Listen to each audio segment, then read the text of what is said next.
Welcome back to another episode of JailBreak Overlander. I'm Richie, and this is JailBreak. And in this episode, I find myself in the high desert plains of Wyoming once again.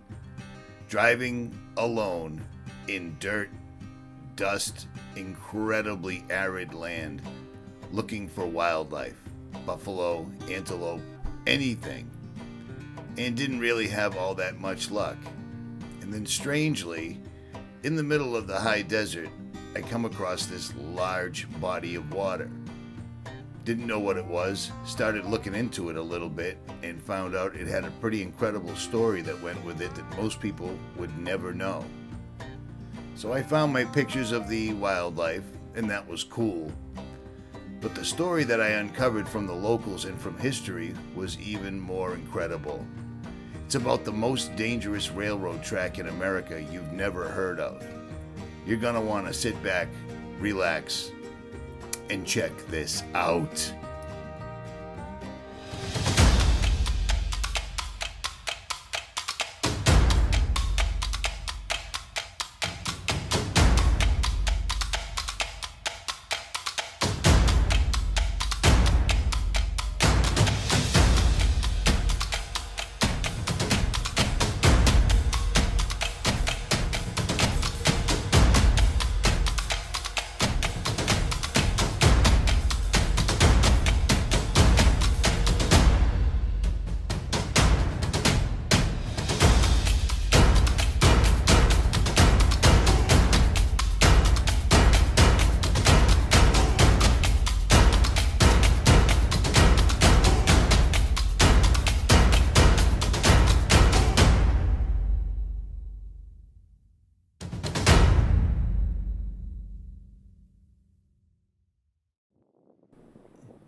So I found some buffalo, and I got some decent footage, and I'll tell you what, they're enormous, and I was way too close, and this is not a zoo. And that was that. I started to move on, I hit the trail again, and I found some wild horses with their colts, which was awesome. Grabbed some video, jumped back in the truck, and started making dust once again. Heading down the road, like I said originally, and I found this enormous reservoir at the mouth of the Wind River Valley Canyon. And the story that this involved was interesting, so it was time for me to hit the pavement once again. So I had to air up my tires, which is a little bit of a chore, but I do it a lot. The truck's got enormous tires on it, but on these high desert roads, it can drive you crazy if you don't air down. So I do air down quite often. Fortunately, I have onboard air, so it's a pretty straightforward setup. To put all 437s back up to 40 psi takes about 2 minutes per tire. I use an Extreme Air Magnum in the back, the kind you find in Bradley fighting vehicles. This is the entrance coming out of Thermopolis, Wyoming, into the Wind River Valley Canyon. And I've been down this road numerous times. When you're driving on this road, you go through the mountain 3 times in tunnels that were made, from what I'm told, in the late 1800s. And it shows. But what I'm going to talk to you about is the world's most dangerous train route, in my opinion. What the conductors or the engineers have to deal with on this particular route is unbelievable. You're driving a train next to a river at the very base of a mountain that is constantly dropping boulders the size of semi-tractor trailers, small houses, etc. all the time, with nothing to stop it. And apparently, it's taken out several trains over the years. And I'm going to show you what I found here. And let me just add this in. Not only does the train have to skirt this mountain valley at the very base, or the basin, it also goes underwater for quite a while. I'd never seen such a thing. It made no sense to me, and yet this train runs daily on that little track with almost zero margin for error. It's a pretty interesting story. So you're going to want to check this out. First of all, this trout-filled river right here is phenomenal. There were rafters going down it, there were fishermen in it, and there were also rocks that had come down the mountain, like the one in front of you, the size of a house. Or the ones to the left that are just the size of an 18-wheeler. But why quibble about size right now? The train track skirts the base of the mountain with, like I said, no room for error. Anything goes wrong, the train goes over. Now bear in mind, these rocks are loose, and rocks were coming down as I was videoing. It seems like a train would be the perfect thing to set off a landslide, and apparently that's exactly what happens. It's pretty crazy.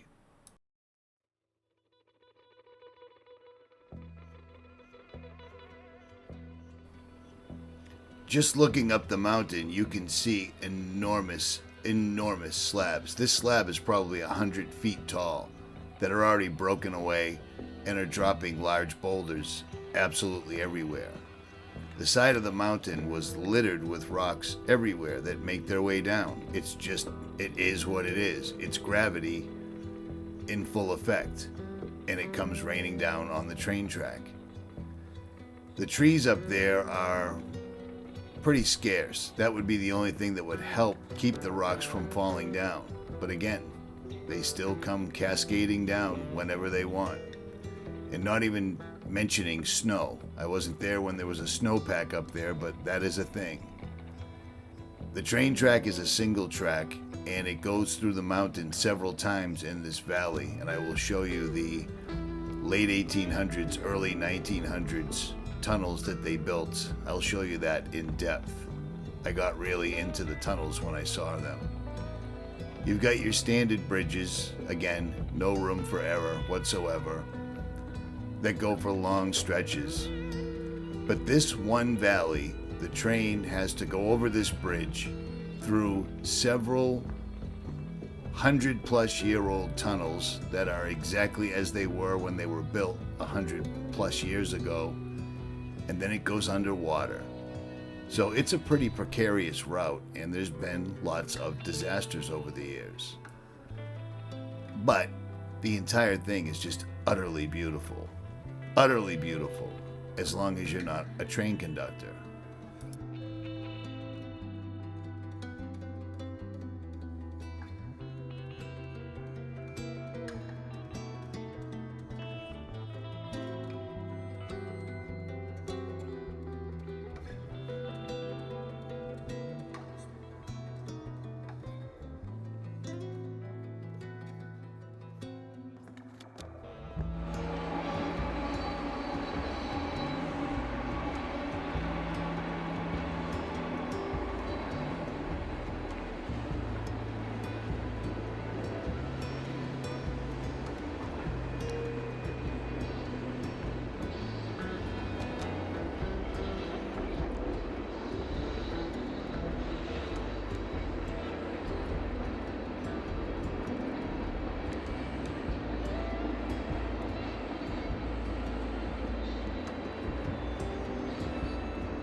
So you just saw the train enter the first tunnel on its way to go through 3 more.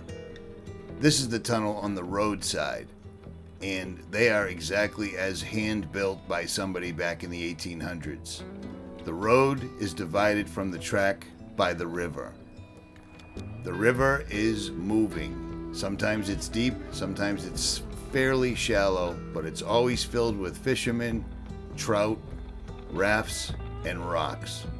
There's always a new rock in the river that comes cascading down the mountain. It is pretty crazy, in my opinion, and yet the train rolls every day.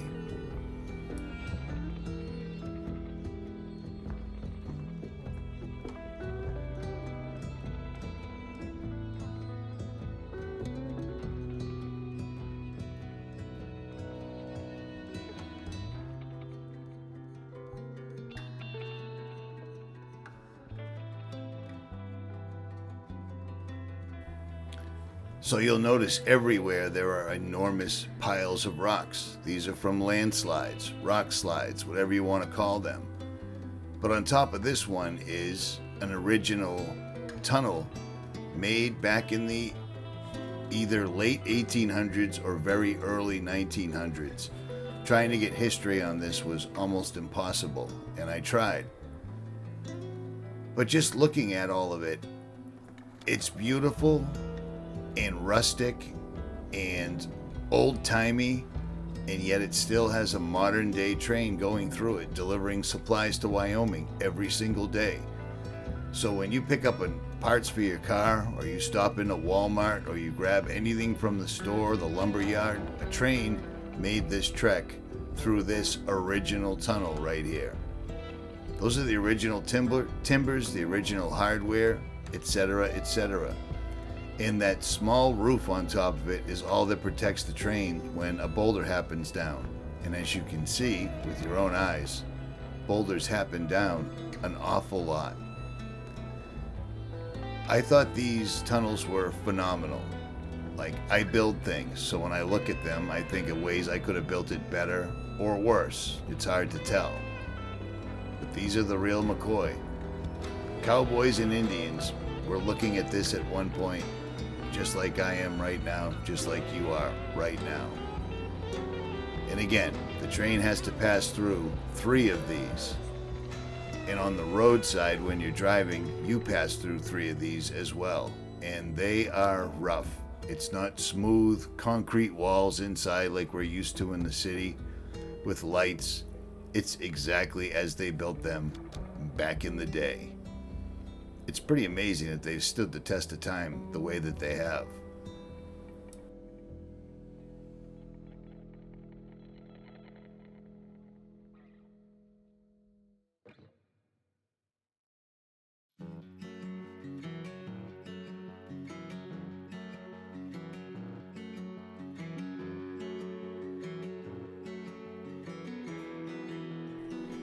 Now this part of the pass is apparently where a train derailment happened due to rocks being on the track at one point, and I'll show you that later in this video. But the tunnels really interested me, and I really wanted to fly a drone through one of the tunnels, but it would have been incredibly illegal and incredibly irresponsible. Imagine a train being taken out by some city boy with a 1-pound drone that somehow took out a locomotive. I know it sounds ridiculous, but I wasn't taking the chance, and you can't do that anyway. The amount of room or margin for error is non-existent. The train has the track and then it goes straight down into the river, as you can see. It passes through the natural rock numerous times and goes for a good distance through all of them. And I mean, the scenery is just absolutely stunning.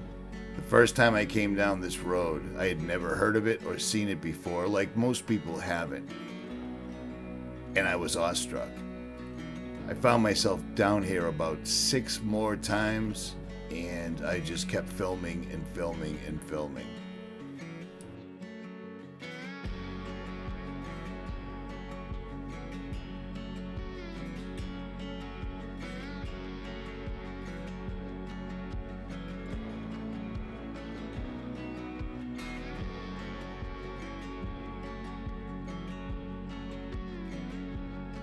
Now here's where my inquisitive nature paid off. I had to get over to that side of the river, and I did.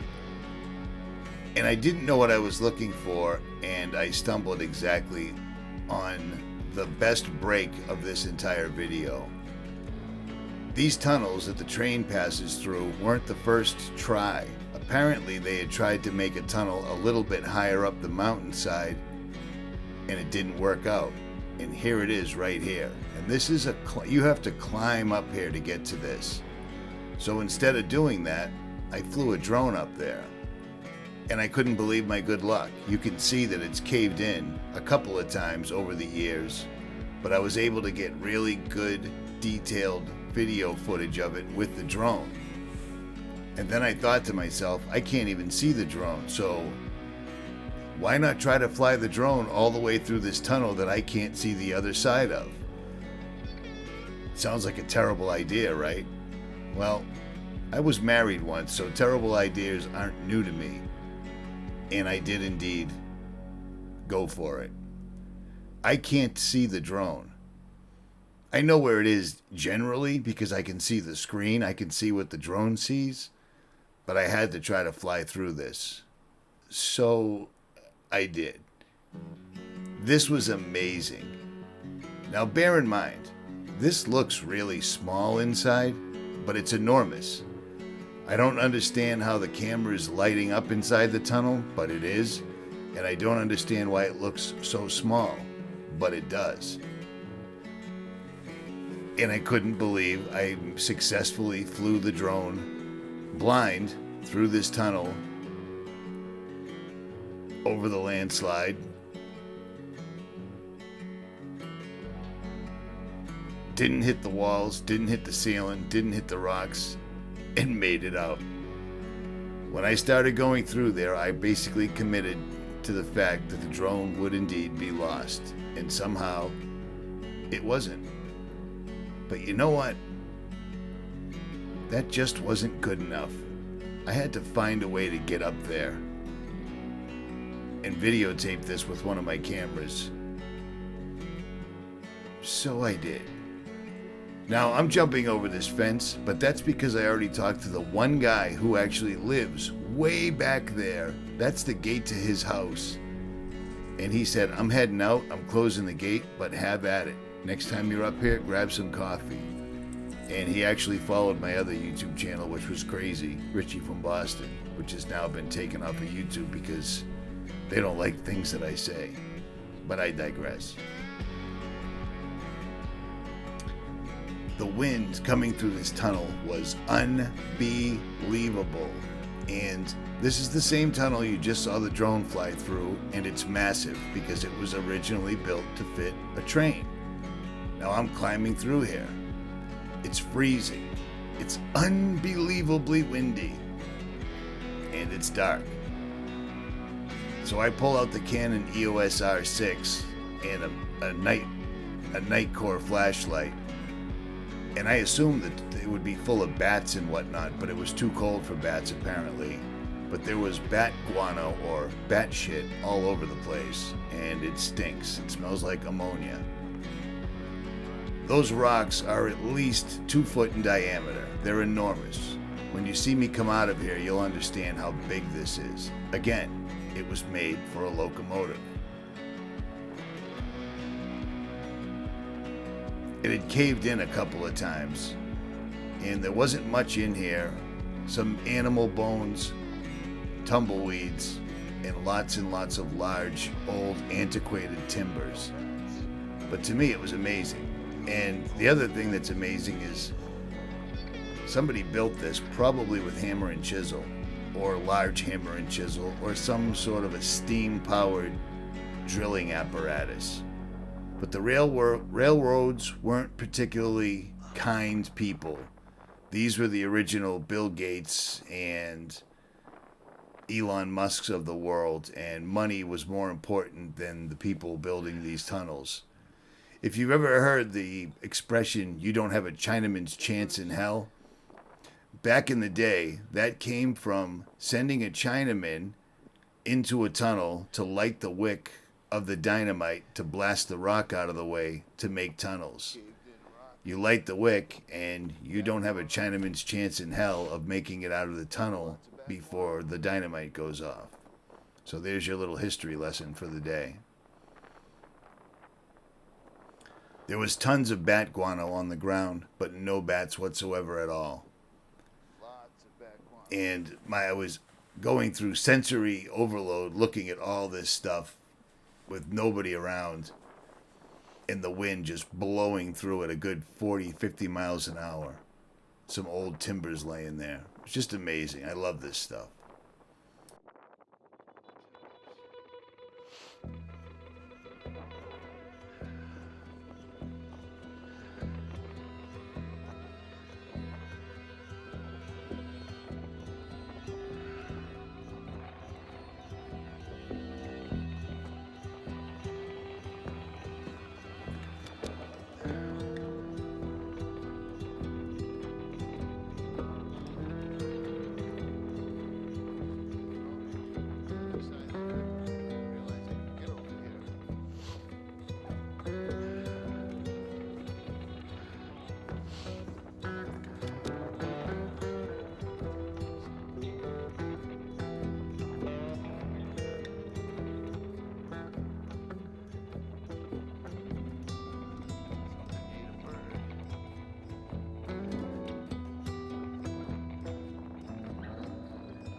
And as you can see, Bad Dog was there in 1994.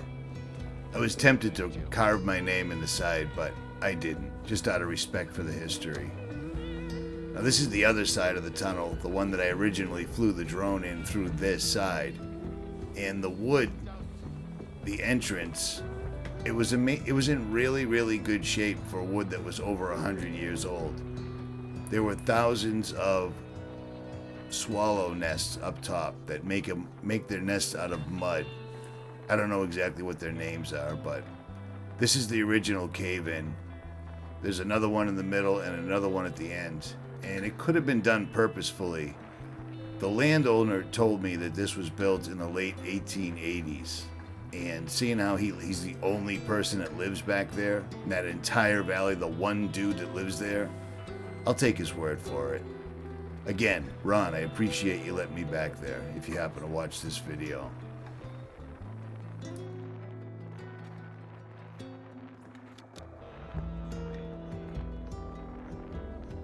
So I was losing daylight and wanted to get out of there before I couldn't get out of there anymore, because I still had to four-wheel my way out of there, climb my way out of there, make it over the fence again. And bear in mind, this pile of rubble in front of me is a good 7-8 foot tall pile.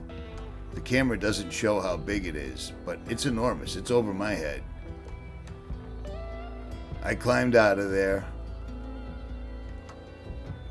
and the sun was still up, so that was a good thing. Didn't break an ankle. That was a great thing. And my truck was still there. That was phenomenal. But I got some really great footage, and it was awesome because it gave me an idea exactly what those tunnels the train goes through look like. Like exactly. What are the odds? I was so lucky to have stumbled upon this, but I'm pretty good at stumbling upon things once I really start looking.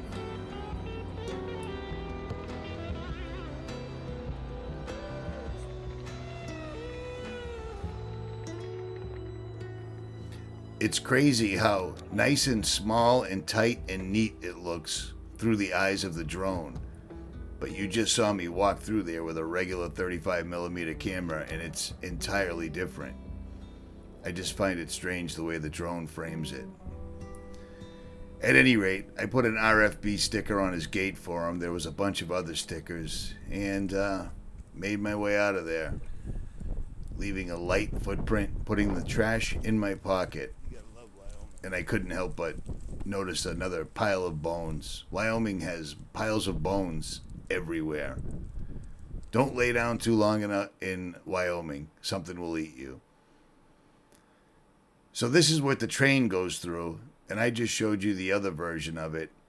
It's amazing how this all holds up over the time. And it's amazing that the train still comes down this track daily. Daily. Without fail. Those train engineers are some brave fellas, especially seeing how this happens in 2010. It's happened numerous times, but trying to nail down the exact dates is almost impossible, and I don't know why. But train companies are always shady, always have been since they started.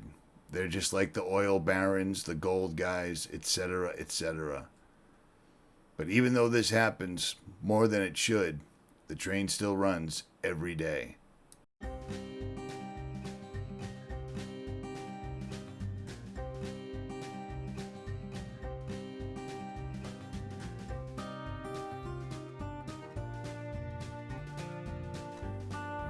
And here's an idea what it looks like actually going down the track in a train. It's pretty crazy. Now imagine you come around a corner and there's a rock the size of the train sitting in front of you. What do? Exactly. Crazy stuff. But I thought it was incredibly interesting. But even with everything I just said, it's not even the worst part of it. This train also goes underwater. So even with all the monolithic rocks that are ready to slide down and block the track or land on the train at any given time, the train engineers still have to deal with, well, you guessed it, water. And lots of it. There's an actual dam that's on the other side that creates this river. And the train goes under it, which I thought was incredible. I didn't believe it, but it's true.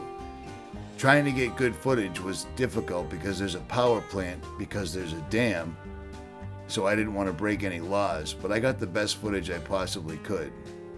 And it's better than any footage I've seen to this day. I think I'm the first one to make this video. But there's the dam.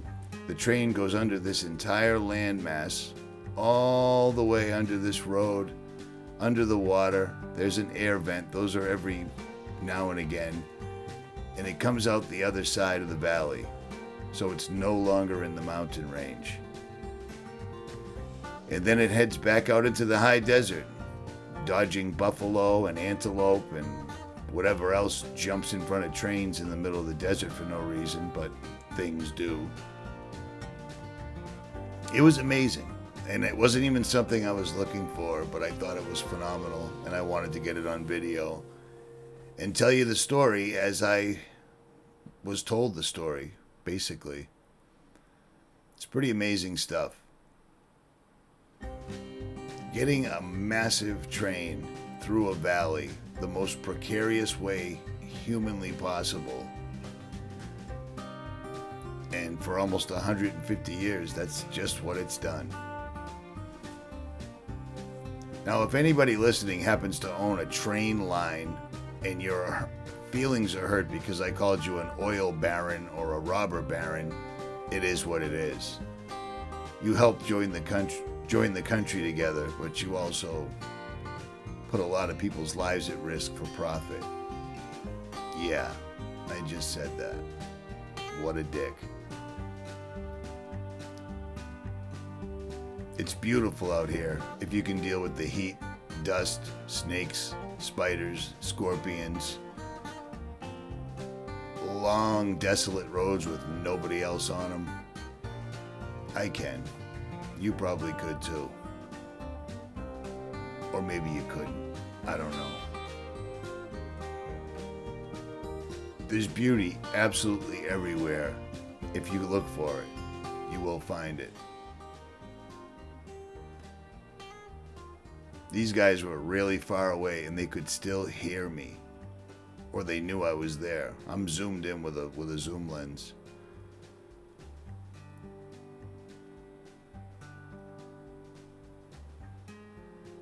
At any rate, I hope you enjoyed this video. If you did, make sure you hit that like, share, and subscribe button below. Leave a comment, and I will return the favor. I am out.